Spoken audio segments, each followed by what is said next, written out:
is on the topic, keep bad code out, why you need a deployment firewall, my bad.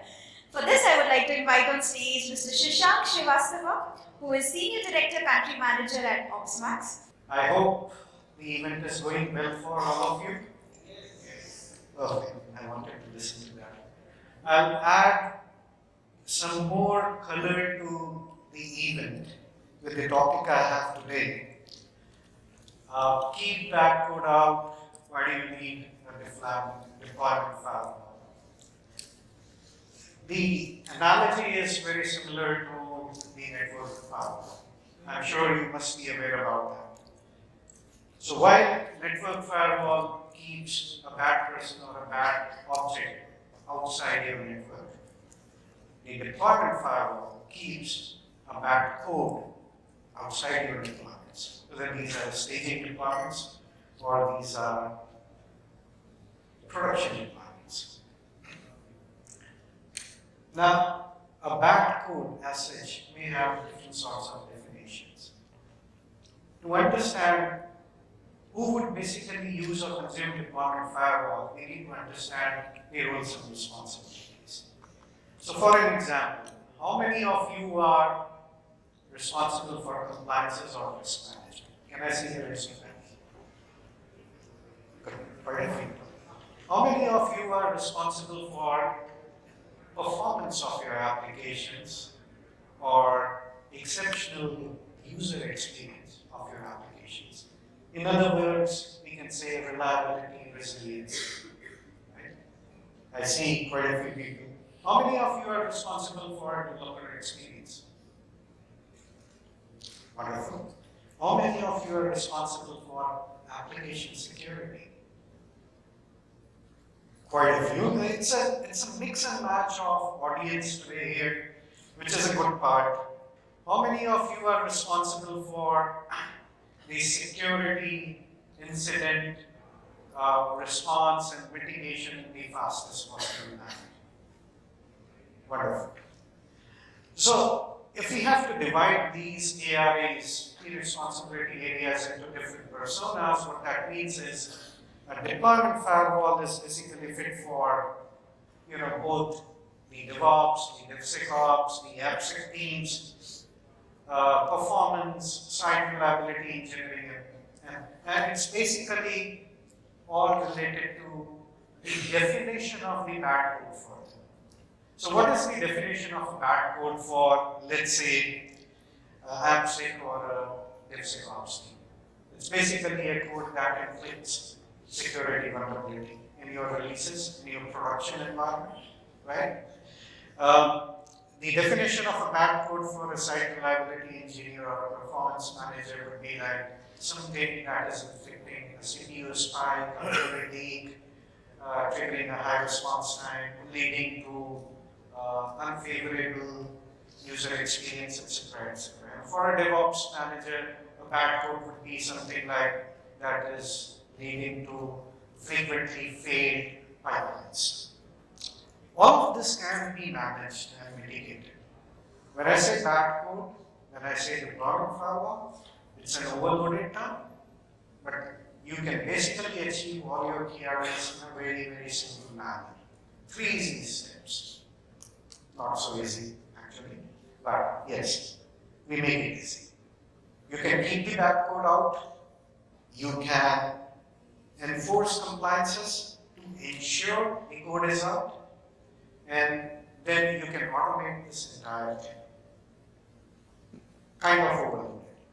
But let me walk you through how this is done. If you are able to do this, if you are able to achieve this, you'll get answers to your success. The questions or the hurdles that are stopping you to achieve the success. And what does success looks like? Something in the form of, at a high level, minimal to zero risk in your deployments and deliveries, 5-9 resiliency, reliability, automated compliances with zero or minimal financial impacts, and then of course everybody cares about money, which is the sole purpose of the business, to make more money, to save more money. So you'll be able to reduce the operational cost by 60%, maybe 80% also. When I say operational cost, I'm purely focused towards the DevOps, DevSecOps. Why do you need a deployment firewall?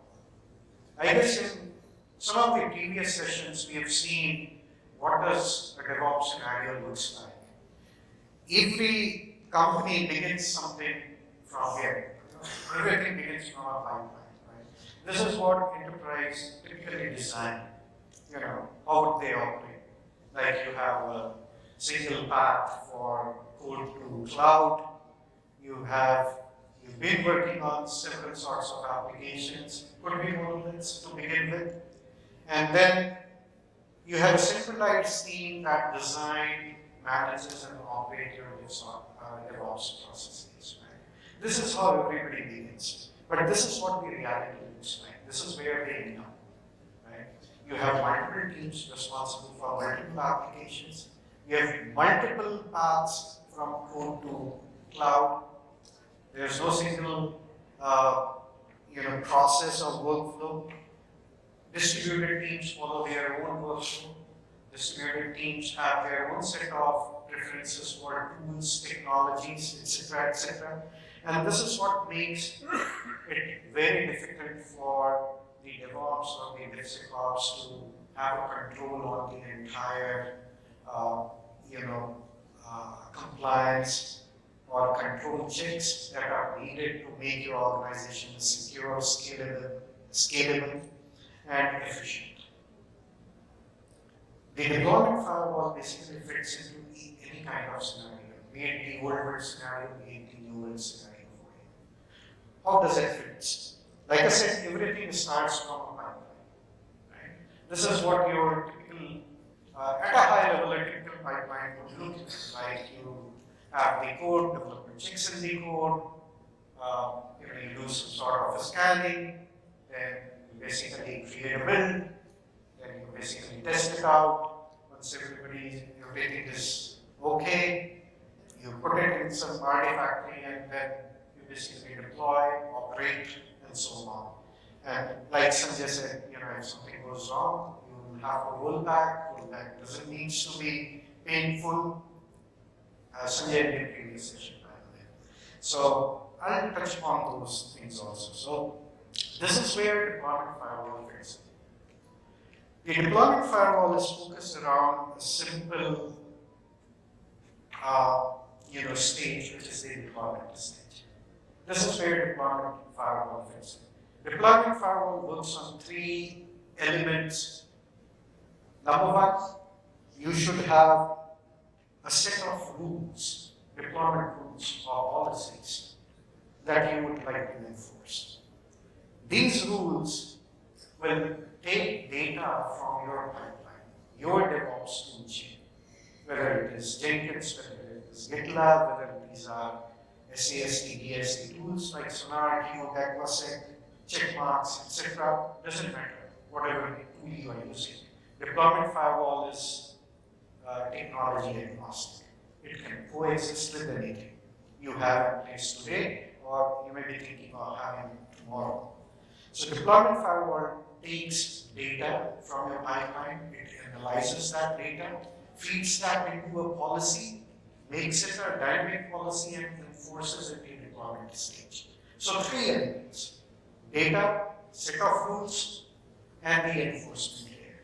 And that basically helps you to understand or make an automated decision what goes to deployment, what doesn't go to deployment. This is how you stop the bad code from reaching your deployments, whether these are staging or these are production deployments. Of course, because we do a lot of analysis, we store the data when the data is stored, and it makes it absolutely easy to generate compliance reports, audit reports with press of the button. That's the biggest differentiation. We have heard from our customers, they spend painful, sleepless nights in just doing auditing, getting data from different application logs, system logs, and then creating proof points. In our compliance reports, in our audit reports, you get the proof points. If the static code analysis failed, you'll basically know how many times it failed, for which applications they failed, when they failed, was there any exception taken for their requirements, was there any manual judgment taken for their requirements, who took that decision, who took that exception, and so on. So all of this is basically related, and like I said, it is agnostic. It doesn't matter which tool you use, we support everything. The deployment firewall as a concept supports everything. And just in case you are wondering that, hey, I do not have a deployment tool in place. I'm using Jenkins. I have developed scripts on top of Jenkins, and then I deploy. Of course, rollback is going to be painful for you if you are not using a specialized CD tool for that. However, we can support that also. If you want to continue using Jenkins with the scripts that you have developed, sure, you can do that. We'll support. The deployment firewall will work well here also. Otherwise, we bring in a CD component, which is fairly advanced in nature, that can bring in advanced deployment capabilities with automated fallbacks. For example, you want to do highlighter, you want to do blueprint, you want to do canary, you want to do rolling updates, everything is supported out of the box. We have a low-code, no-code approach. You need not write any scripts for that. Irrespective of any target destinations, whether these are VM-based applications, whether these are Kubernetes-based applications. So we support everything. And that's why we say, if you move away from the habit of extending the functionality of your existing tool by writing codes or scripts, at one point in time it is going to fail. Because it doesn't support scalability. That tool wasn't meant for that purpose. And if you use something which is out of the box, it's not going to fail. I saw in one of the presentations today, somebody spoke about immutable infrastructure. Right? If you follow that concept of immutable infrastructure properly, with or without the scripts, your rollbacks are going to be very brisk, like one button rollback, one click rollback. That's what I guess Sanjay from Amrox was talking about. That's one of the examples. But if you tend to generate the scripts, do coding, try to figure out what needs to happen, things will become very difficult. So this is how deployment firewall works.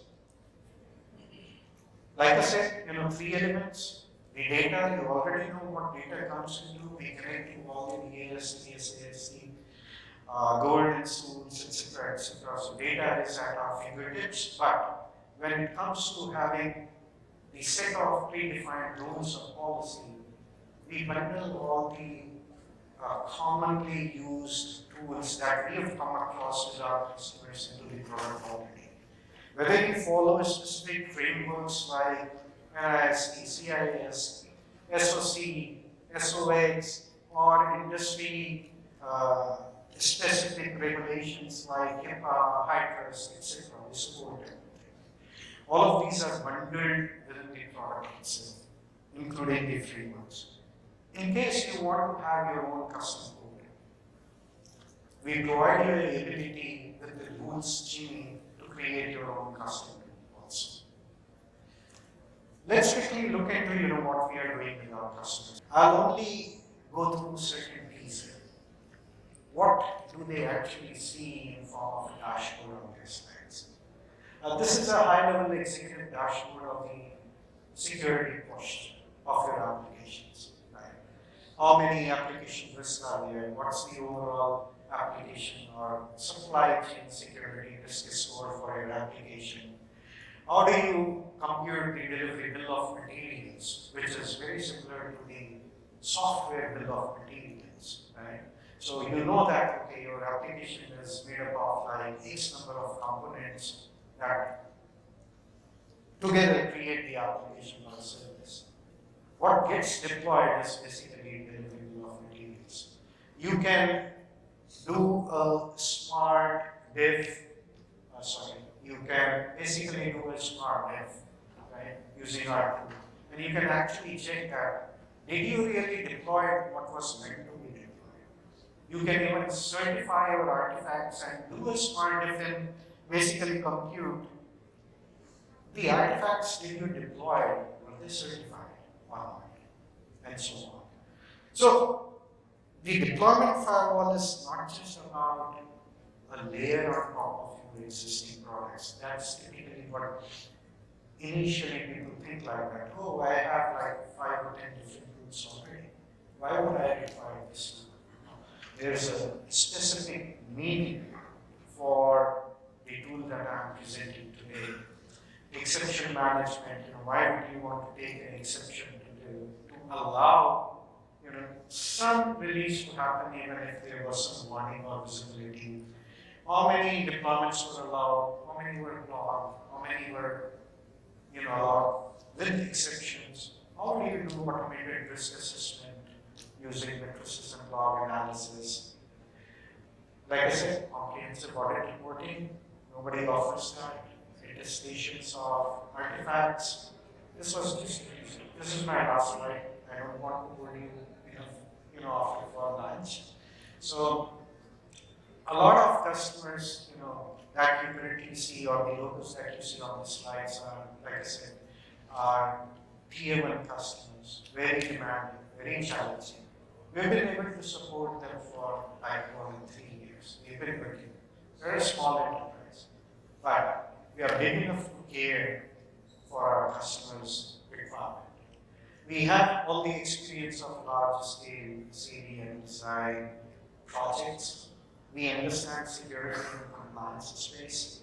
We bring in a great deal of expertise in DevOps, DevSecOps, GitOps, cloud operations, etc. Interestingly, we are basically a Silicon Valley headquartered company, but our global support centers are based out of Hyderabad and Bangalore. And we are extremely committed to the open source community for that matter. Though our tool is like an enterprise tool, but we are one of the leading contributors to Spinnaker Argo projects. In fact, we have a very special relationship with Google.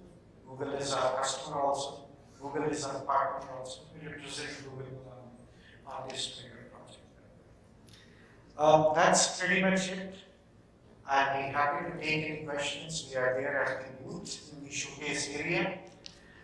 During the event or after the event, please feel free to contact me or Ashish Khandelwal. He is there. Ashish, please. You can connect any one of us and we'll be happy to answer your questions. Thank you. Gentlemen and ladies, you've been very patient audience. Thank you so much.